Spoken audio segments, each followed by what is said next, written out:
Again, if you want to ask a question, press star 3 on your phone or submit your question if you're joining us online. The first question is from Janet Davis in Tallahassee. Go ahead, Hello. Tina. Yes, hello. I'm calling. I already gave my whole question. I was just really curious. I know that you're a Republican, and I met you during Donald Trump's first inauguration with you and your wife up there. And I didn't really have a chance to ask some of the questions that I wanted. So I think I covered it all when they called me, put me on the line a few minutes ago. I'm so glad you got to the first inauguration. Obviously, we got kind of frozen out of the second inauguration, and they could only have enough room to get people in the rotunda.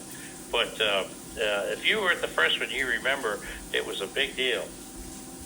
Yeah, it was. It was. I have pictures of me and my nephew. You think you know my nephew? His name is Tyler Russell. Ha! You're no kidding. How about that? Well, Tyler is an excellent man, and he's I've seen him recently. As a matter of fact, he's doing great work. So please give him my best. I will. I'm his aunt, and I've moved to Tallahassee from New York. I've been under the weather. I came down. Well, welcome to Florida. You're going to enjoy the weather, and I hope you enjoy the beach too. We're going to move on to another question. But thank you so much, Tyler's. Did you say, I guess, aunt or grandmother? But aunt. Thanks so much for calling. Thank you. Next question is from Joseph in Panama City Beach. Joseph, go ahead. Follow Donald Trump a lot. I've actually met the man. I've talked to him. But he's a great guy to be behind. And you guys, he's going after these people that are wasting our federal money. But I might be overstepping the boundaries because the Congress controls the purse. And what are you guys going to do in Congress to try to do something to stop this wasteful spending? Well, I'm so glad you asked that. I think that I actually tried to put this Doge-like structure in place a couple of sessions ago with the 10th Amendment Restoration Act. So the 10th Amendment says that all powers are reserved to the states and the individuals that are not herein, specifically reserved by the Constitution. And that would allow us to go through and eliminate these extraneous and additional departments and agencies that aren't serving the mission of the Constitution. So that is the first thing that I tried to do, and I think that that's fundamental to the duties of Congress. We all think let me say that there's never been a Democrat or a Republican who didn't promise to come to Washington and save money and be smart with your money. But what we're doing now is actually doing that. And I would say that, by the way, that the Doge isn't just cutting people; it's making recommendations about how that's cut, and then the actual cutting is performed by the executive branch of government, and they are following the constraints of the law that we have put in place over the last 240 years. So it actually is following a very constitutional structure right now, and we will continue to do that, I assure you, all the way through. But please, stay with us and follow us, because there's going to be a lot of great new things that we're going to do. Try to be smart with your money, be more productive, not less productive, but also be more efficient. Thanks so much, Joseph. So again, I want you to know, everybody, to hear this. If you have a question you want to ask, press star 3 on your phone now, or if you're online, submit those questions using the question fields. And for the latest updates of my work in Washington newsletter, by pressing star 6, and a member of my team will take down your information. That's star 6 for that information. Next, we're going to go to Mr. Walter, looks like Wilcox in Fountain, Florida. Walter, go ahead. I'd just like to say I think you're doing a great job. My question is I have two questions regarding Social Security. The first is, when are we going to stop paying income tax on our Social Security? Well, that's a great question, and if Trump gets his way, it's going to be very soon. And so we are taking that up. You know, that's the way it used to be. Reverted somewhere around the 74 or 5 region. They started taxing it. And so, you know, we'd like to go back to those salad days of yesteryear when it wasn't taxed. So stay tuned. You may see that very, very early. What's your other question, Walter? Walter? No, we lose Walter. Okay. Who's next? Let's see. We have a Mr. Adam from Marietta. Adam from Marietta. Hey, Dr. Dunn, how are you? Hi, Adam. This is an incredibly important issue. I mean, all of us are facing difficult times in paying for property insurance, and I think the state legislature worked really hard the last couple of years to to help level the playing field and make it to where, you know, liberal trial attorneys aren't being able to exploit that system for our gain.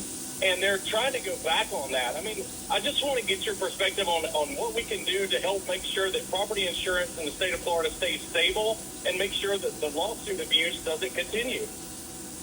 So you're right, this is a state issue, but I followed it with some interest. I, too, you know, live in Florida and had some hurricane damage. And I can tell you there are shysters out there who will try to get you into the courts and, you know, turn it into litigation issue.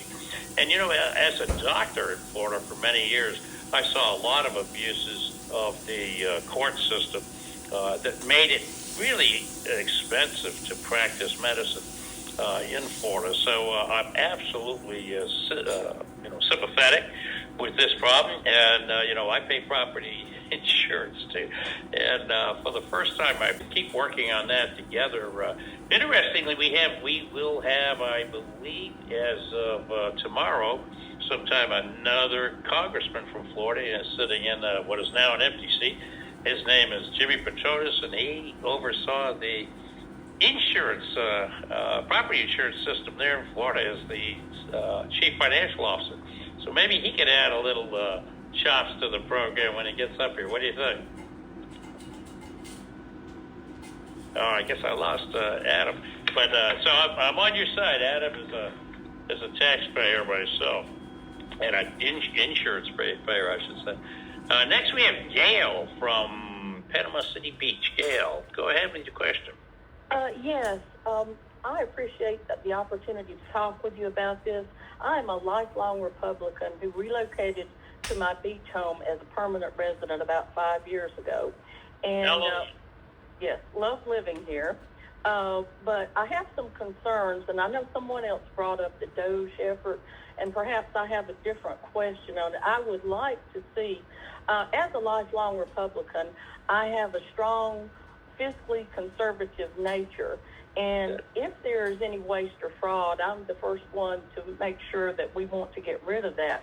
However, I feel like there's not enough control being exerted by Congress over the Doge effort, because we see it just seems quite random and kind of harem-scarum.